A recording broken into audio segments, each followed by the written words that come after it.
Hi friends, welcome to Ajay Solutions YouTube channel. Today in this video we will see what are the required documents to get a loan from SBI Bank. For salaried applicants, identity proof, Aadhaar, PAN, original plus Xerox copies, address proof, passport or utility bills not older than 3 months, income proof, last 3 months salary slips, 6 months bank statements for salary accounts, Form 16 if applicable, employment proof, appointment letter or employee ID.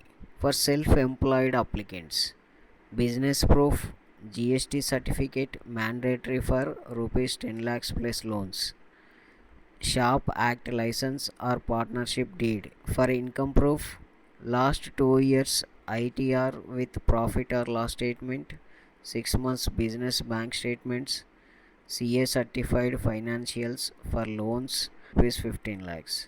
Common documents, loan application form, passport size photos 2 copies, property papers if offering collateral.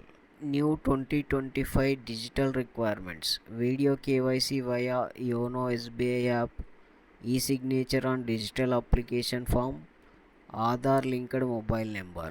So you can also get loan through your SBI YONO app also. So these are the requirements or required documents to get a loan from your SBI branch. Thank you for watching my video friends. If you like my video, please don't forget to subscribe, like and share to others. Thank you.